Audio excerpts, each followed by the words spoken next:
and welcome to the On Your Head Son podcast.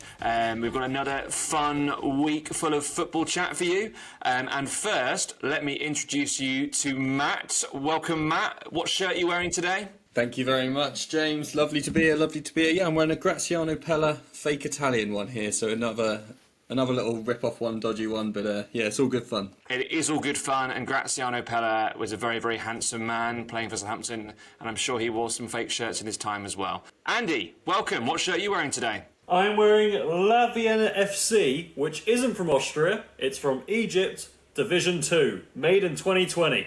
It's a big club, very big club. Brilliant. Who's your favourite player? I'm going to go for Smith. He's really filling in well in that centre mid role, and he's taking him up the league, definitely. Yeah, all the way. Smith, good. Yeah, he's a great player for La Vienna. Well, I'm wearing my Barcelona shirt that I bought when I was 13, 14 on my Spanish exchange with Geordie Philippe, who I'm sure is listening. Shout out to Geordie Philippe, and it's got big old Ronaldinho on the back. Oh. Great. Well, enough to talk about what we wear and our fashion sense. It was quite a weekend in the Premier League this week. There's some very fun results. We had Forest putting 7 past Brighton, Arsenal putting 5 past City, and of course, most importantly, Southampton putting 2 past Ipswich and securing just our second win of the season. Yeah, it's all Paul. Go on! He's amazing. Huge. Andy, what are your highlights from this weekend's games? Well, obviously, you just said it. It's a Southampton win. It wasn't pretty. There's times where I don't know if we actually deserve the win, but we got 3 points. We're closer to Derby's record now, to beating it, so that's good. And I said in the notes, can we dream? No, but we could, almost. We could almost stay up. That's Southampton. And obviously the Arsenal-City game was immense. You know, I enjoyed watching that. It was great to see how rattled Arsenal fans were before the game about Haaland and how much they celebrated him losing. Stay humble. Stay humble, eh? Yeah, I know we didn't put it in our prelude last week because we didn't think it would be the big blockbuster, but it really was. It was quite a game. Did you watch the whole thing, Matt? I think I joined probably about from half an hour onwards, and to be honest, from then it was unbelievable. I've got to say, and even from what I've heard as well, the start, I mean, Havertz misses another sitter again, but also still scores an unbelievable goal. He's a strange player, but yeah, it was a great game, and Arsenal played their best game of the season by a mile so far, which is good to see, actually. Good to have a little bit of a tighter race, even though it's probably not. No. And what's your opinion on Arsenal fans and playing humble after the game and all this nonsense with the Haaland celebrations? What's your guys' opinion? Love it or hate it? Go on, Eddie. I like it. I like it. You know, it's classic football, bit of banter. And he was overly cocky when he threw the ball at Gabriel, so... yeah, he deserves that. Grow up. Just win some stuff and then do it. Yeah, I'm on Matt's side here. Grow up. But a team that I wanted to ask Matt about. So I mentioned Forest scoring 7 past Brighton. How did they do that? Where did that come from, Matt? Just completely clinical the whole game. It was just Brighton probably had about 55-60% of possession maybe, and just every time on the counter, it's almost like I think the first 3 shots on target were goals. Alanga was playing absolutely out of his mind. Favourite quote from today, I think I heard, or yesterday, was Troy Deeney saying, I think Man U might have made a mistake by letting Alanga go. I think he's a little bit late to the party there, but you know, thank you, Troy Deeney, always staying up to date. But no, I mean, Forest looks unbelievable. Chris Wood, obviously with a hat-trick again. Yeah, loved it. And recovering from a 5-0 loss. First ever team to do that, to win more than they lost by, like when it's a 5-0 loss in the past. So yeah, unreal game, I have to say. Yeah, they're certainly a force to be reckoned with. I don't think we should take them lightly. They could very well be in the Champions League places next season, which is... incredible. Right, well, after the games, there's more excitement because it was the final day of the transfer window, which, Matt, have you put in commonly known as the loan window? Yes, I have. Commonly known as the loan window. I mean, no one can actually sign a player with fucking FSR, whatever it is, PSR, and it's just literally just it's kind of ruined for things. But now everyone's just trying to get round it by just loaning everyone to each other. It's strange, but yeah. Yeah, don't disagree. But yeah, every club is now stuck with what they have until the end of the season. So a number of deals to go through. I think let's start with something that actually sort of happened a couple of days after we recorded last week. So John Duran going to Al Nassr in Saudi Arabia. Absolutely mental. Absolutely mental. Where did that come from? Plus, after signing him, they put in a failed bid from Atoma worth about 95 million as well. My point on this is that you mentioned about sort of PSR and everything like that. The rise of the Saudi League is what Premier League clubs are using as a bailout for these tight rules. Without the Saudi League, then the clubs would be really, really struggling, which is crazy. But from that, Aston Villa have spent, albeit all loans, I believe, but they brought in a number of players. And Matt, if you'll have followed us from last season, loves a bit of Unai Emery and Aston Villa. So tell us, what do you think about the way that they've strengthened their team after the loss of Duran? After the loss of Duran, I think they've strengthened in a way by just getting numbers. I wouldn't say there's any real quality kind of players in there. I think Disasi was kind of like a straight swap almost for Diego Carlos. I think both have been pretty average this year, below par, I'd say. Asensio, I'm not gonna lie, I haven't seen him play for 3-4 years. I know he's been at PSG, but he's been on the bench predominantly, and every time. And Rashford, no idea what you're going to get, but I'm pretty sure it's going to be shit. I think he would have had a chance if he went abroad somewhere and actually got away completely from Manchester, away from kind of the negative press he gets around the British UK media. But yeah, staying within. He's probably going to live at home as well. That's where all his negative influences are, supposedly. So yeah, I'm not really a fan. And apparently Duran was a problem around the training ground. They just inherited probably the worst one in the UK at the moment. So yeah, I'm not really sure how to feel about it. And I don't know if he gets in the team. Ramsey's a better player than him at the moment. They've got a number of players in those advanced positions with Leon Bailey. They've also signed Doniel Marlon this transfer window as well. Plus, obviously not forgetting Ollie Watkins. So there's a lot of competition up the top end of the pitch for Aston Villa. But I don't think you can disregard Rashford of kind of how he is on his day as well. I do think you are gambling by going in his form at the moment. But to be honest, Marcus Rashford on his day, that's a great impact sub to have just for a team like Villa. He has the purplest of purple patches, but that's it. I don't think overall, and hopefully for Villa, he has the loan period of all loan periods, similar to Jesse Lingard at West Ham, where he absolutely makes everyone eat humble pie, because everyone said Jesse Lingard was going to be a failure.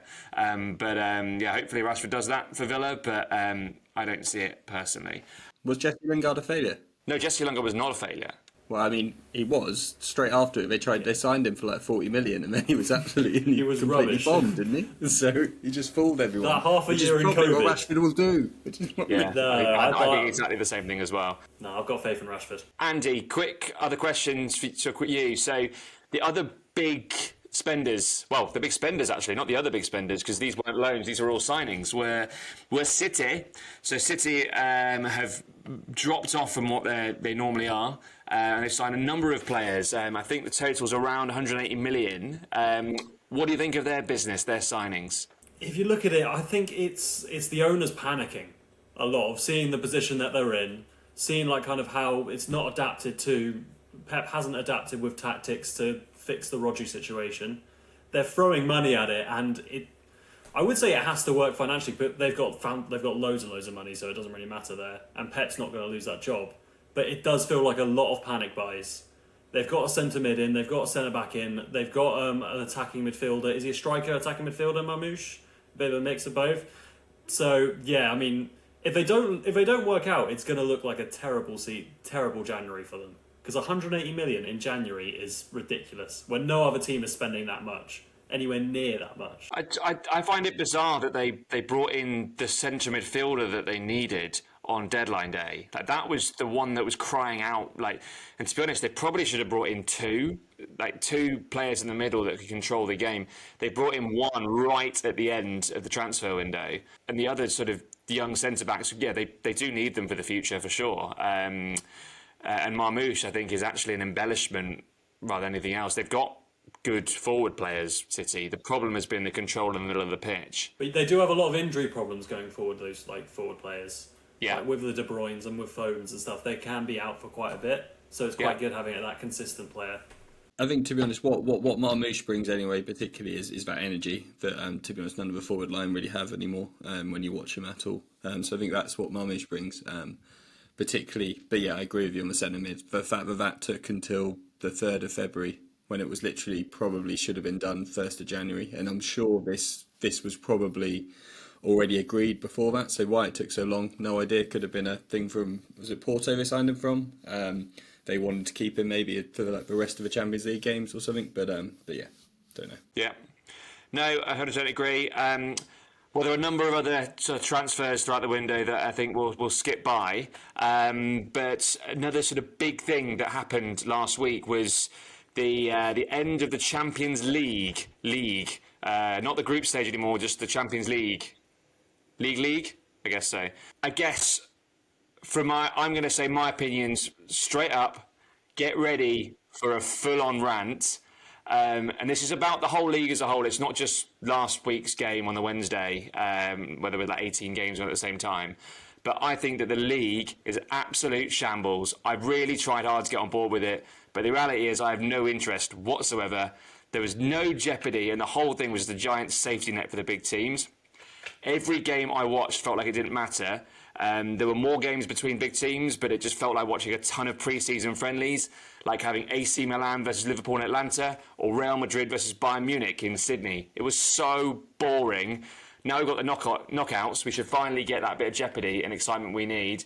But this giant league format is garbage. My mind is made up. You can't convince me otherwise. But Andy, what do you think? Do you think differently? And if so, can you convince our listeners that I am wrong? Oh, completely. I completely disagree with you, James. I put an 18-fold acca on last Wednesday, and it was beautiful. I love seeing the end of. It's like the end of a league. It's the end. It's last day of a season, like with a league where you need to get those automatic places. They face a new team each week. That's exciting rather than just the same repeated fixtures. I think it's freshened up, and I honestly I really enjoy that. You see the chances for the underdogs getting involved where those big teams play each other, so they get to go up the league table, and you're seeing that this year. I mean, you're seeing like the fall off with PSG fell off, like so they're in the actual playoff part of it, and so are Man City, and you get to see Aston Villa go through to the automatics knockouts for the round of 16. Is it they go through to?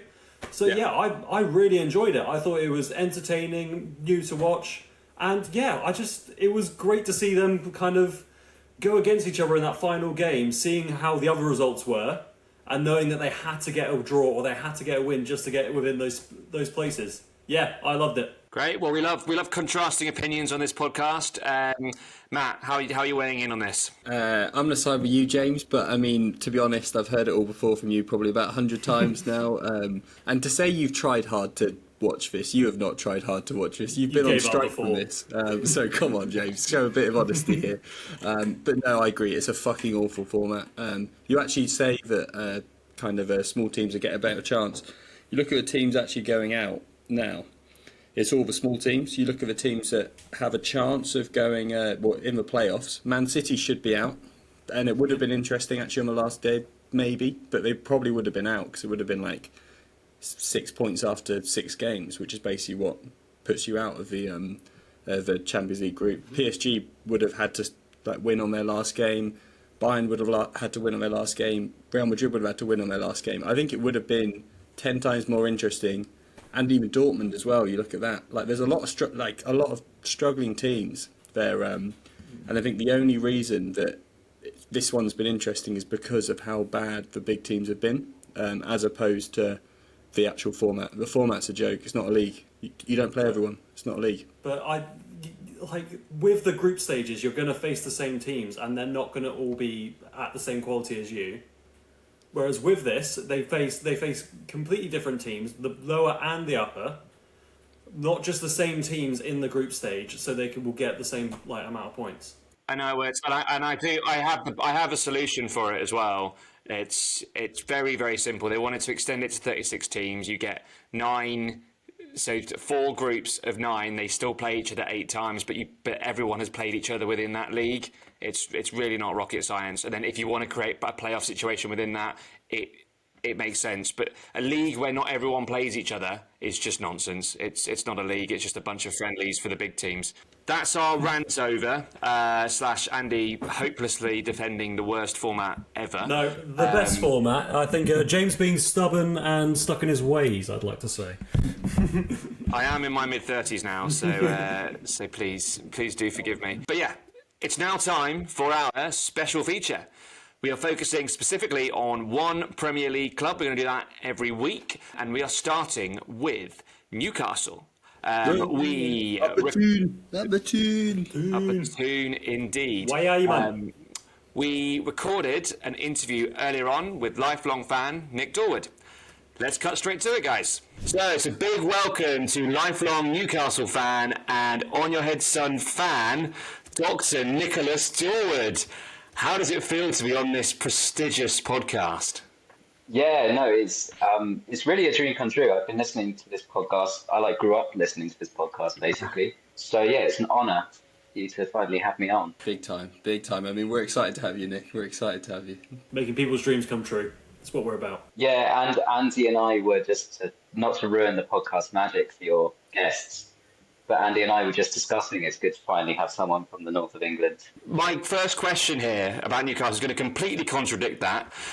So it's very clear that you were born in and grew up in the south of England. So tell us all, how did you become a Newcastle fan?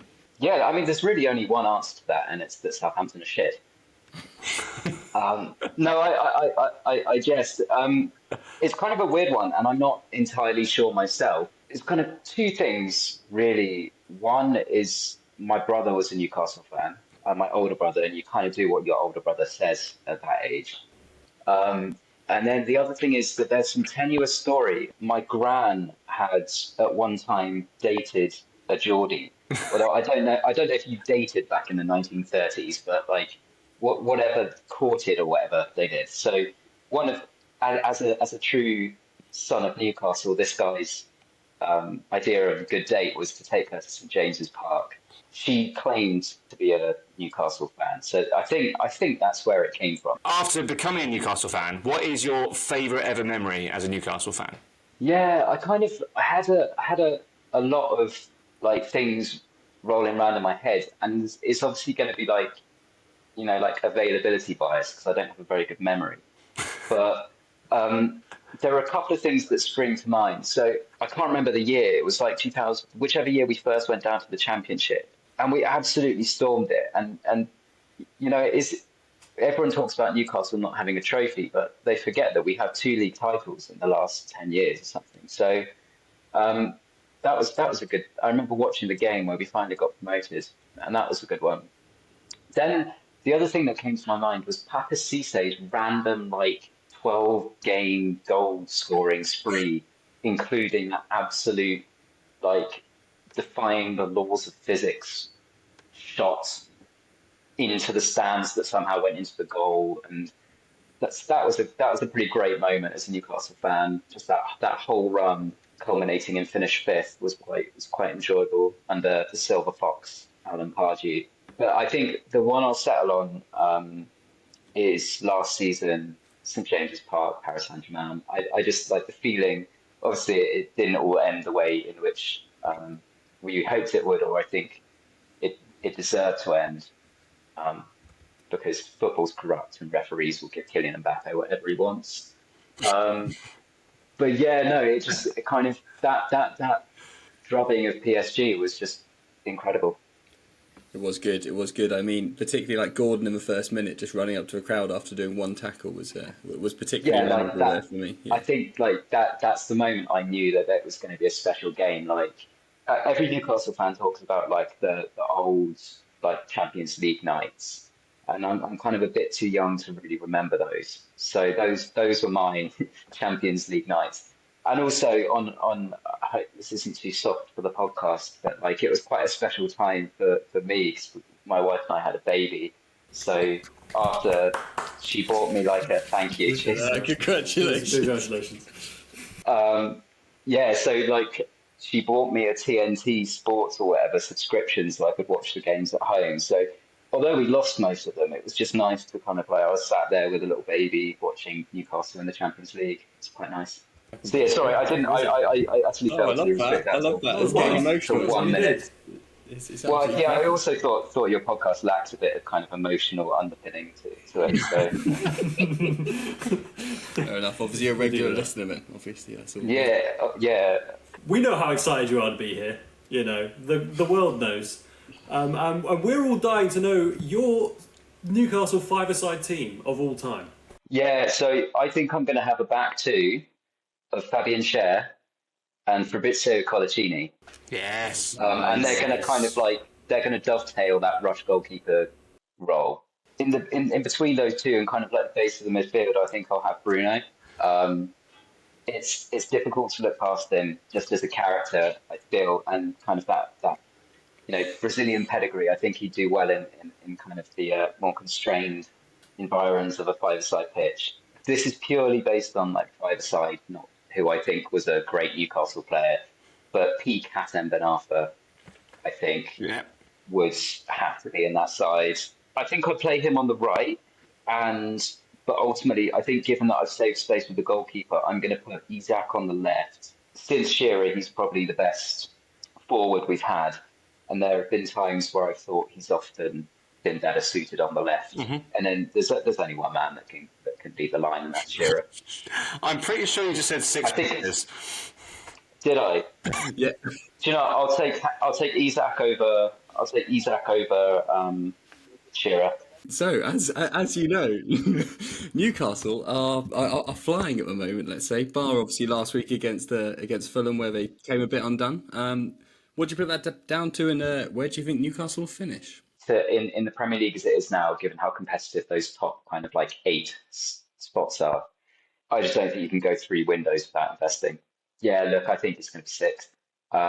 I'd love to be optimistic, and a few weeks ago I would have said Champions League, but at least in the 5th spot. But I just think we're going to drop too many games to push either. I think it's going to be. I would have a few weeks ago said that not Forest will probably drop out, but I think that's just kind of like the arrogance of someone who thinks they support a bigger club. I think Nottingham Forest will finish in the top 4, and I think it'd be very difficult for Newcastle to edge out either Nottingham Forest, Chelsea, or Man City. So heart says top 4, but head says we'll finish 6th. But we are recording this ahead of the Carabao Cup semi-final. This will be released afterwards. So, speaking with your heart and your head, do you think that you're going to make it to Wembley again? Yes, I think both my heart and head say we'll make it to Wembley, and I'm furiously kind of touching wood that that's going to be the case. I think we'd really have to fuck it up to drop a 2-goal lead at home. And then we just got one last question for you, and we just want one word answer on this one. You know you're not going to get that. If you could bring back one player or one manager into the current setup, who would it be? Yeah, I lack imagination. One word. One word. I also cannot be limited to one word. Yeah, look, it's got to be Shearer, hasn't it? Yeah. Especially given like what our attacking frailty when Isak's not on form or injured, which happens more often than you'd like. It's got to be Shearer. Love that. Alan Shearer was the man that got me into football, so love the man. Can't disagree with that. Well, thank you very much, Nick, for joining us and giving your expert opinions on football and counting. We very much appreciated that. Any closing remarks? No, just good luck with your project. It's been fun being on. Brilliant. Well, thank you very much, Nick, and it's back to the studio. Cool. Bye. Oh, why aye, man. That sounds class-like. I hope Newcastle get top 4, probably like you said. Anyway, let's continue with the pod. On to you, Jimmy. As I said, on with the podcast. So, it's only our 2nd episode back in no Premier League this weekend. It's an FA Cup weekend. Does anyone want to pick out a game to watch this weekend, or should we move straight on to a game of our own? Come on, guys, it's Super Bowl week. Everyone loves this. Come on, what are we talking about? No one gives a shit about FA Cup. It's Super Bowl week. Come on, let's go. Fly, Eagles, fly. Well, Matt's pick is Chiefs versus Eagles, Super Bowl, different kind of football. Andy, what's your pick? I'm going for the FA Cup, and it's the big one, the big fixture everyone's talking about. Southampton versus Burnley. Can Southampton win a trophy as well as stay up this season? Probably. That's what I'm going with. Excellent. You know that Burnley have conceded 9 goals all year or something. They draw every game 0-0. It's going to be a Burnley win on penalties, 100%. No, Paul Lynch, a hat-trick. We will actually all be there, so you may well get some footage of that. My game to watch over the weekend, unbiasedly, it is the best one. It's the Madrid derby. It's Real Madrid versus Atletico Madrid, and as Real lost at the weekend, there's just 1 point in the La Liga title race at the moment, with Barcelona not too far behind. That's a big one to watch. Be massive. Conor Gallagher winning the league. Yeah, come on. I'm going to go for an Atletico Madrid win on that one as well. I think. Yeah, let's go 2-0, solid. I think Real Madrid are struggling against big teams at the moment, so I'm going to go 3-1. Andy, do you want to weigh in? I've not followed the Liga this year, but let's go for a 1-0 Conor Gallagher. Yeah. James, have you actually watched much of Barcelona? Obviously, you're wearing a Barcelona top at the moment. Have you actually watched any Barcelona this year? Obviously, they started amazing and now really crumbled over the last kind of 2 months, I want to say. Yeah, they were super exciting. Everyone was like, Hansi Flick is the one. He's solved everything, but they've completely fallen apart, haven't they? Still some sort of good performances from Yamal, and Lewandowski's still got it. But they're just so erratic. They've just got no control over games now. And we'll see. There's still a long way to go this season. They finished second in that horrible Champions League format, I think. And they're third in the Liga, not far behind. So we'll see. Plenty of games to go. And speaking of games, we had Andy's game last week, which I won and Matt lost. So it's over to Matt this week with his game. So what's it called and how do we play it? Hello everyone, hello, and welcome to the first edition of Who's That Magpie? Yes, so we'll go on from a Newcastle theme, obviously, after this. So I'll explain how the game works. So basically what it'll be, I will give you 5 clues. So I will start with the first clue, then move down to 5. There are 4 players to get. Okay. You get 5 points if you get it off the first one, and so on. And 4 points for second, 3 points, and so on and so forth. So, are you ready to play? Who's That Magpie? Yeah! The crowd's going wild. They're all Newcastle players that have played in the last, let's say, 20, 30 years for Newcastle. So just there's a little hint. So, right. First clue. I've won the Premier League. Second clue. I was once the world record transfer fee. Andy Cole. No. I'm going to go honk. Yeah. It's Alan Shearer. Yes, it is. It's a very easy one there. Damn it. It's 3 points. That's 3 points for James there. 4 points, sorry. 4 points. Sorry, yeah. Clue number 1. After leaving Newcastle in 2015, I never scored a league goal again. Dwight Gale? No. But I'm gonna keep you in this time, because otherwise it might be a runaway. Clue number 2. During my time at Newcastle, I was sent out on loan at Norwich City. Clue number 3. I scored 11 goals in my 7-year stint at Newcastle. Clue number 4. I like to celebrate a goal with a Spider-Man mask. Who is it? Was it Jonas Gutierrez? Jonas Gutierrez is the right answer. Look at that. And it is 2 points for James. It's 6 to 0. Come on. Oh, I need it. I need this. Come on. Right, okay. Number 3. Okay, clue number 1. I started my career at Nottingham Forest. Clue number 2. I played all of my career in England, ultimately retiring at QPR in 2014. Clue number 3. You'll often see me getting that coin. Oh, honk Jermaine Genus. Okay, never getting that. What? Coin. Oh, we can support the coin. Yeah, okay, fine. Alright, guys, it could be a James clean Watt. sweep here. Well, I think you've got to go double points so Andy can get it if he gets Yeah, his it's first fine. win. Double Right, points, okay, right. fine. I'm gonna go for it. I'm the first Newcastle player since Alan Shearer to score 20 plus goals in a calendar year. Papis Demba Cisse. No, unfortunately not. Unfortunately not. But you're still in. Go don't on, worry yeah. about it. Okay, clue number 2. I came up through the ranks at Coventry, where I worked part-time at M&S. I joined from Bournemouth. Oh, I know it, but I'll let Andy have it if he wants Is it. it why man? Is it Callum Wilson? Callum Wilson is So, there we go. That is Who's That Magpie? We have a winner. And it is Mr. James again. He's unbeaten at the moment. He finished on 9 points, and Andy finishes on 6 points. But well done, everyone. That's a brilliant game. Excellent game showing. Love Good that game. Good game. Very good game. Great. Well, that wraps up the game. Thank you very much, Matt. Excited to see what we've got in store next week. I will be doing the game next week, everyone. That is a wrap. Thank you, Andy. Thank you, Matt. And thank you to Dr. Nick. Please follow us on Instagram, TikTok, YouTube, and Spotify.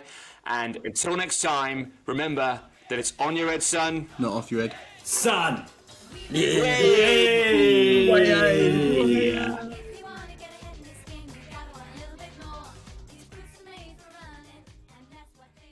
Oh, tell you what, it's bloody tough starting a new podcast. But it's a lot easier with this. Do you know what it is, Matt? I can't say I do, no.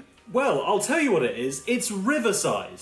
And it's the perfect place to launch your next star-studded podcast. Just like we have today, with a lot of laughs, and it's very easy to use. Such a great app to use. And you can use the link in the description to start your own podcast. You don't have to pay. It's completely free. But tell them we sent you there, please. #ad. That's brilliant.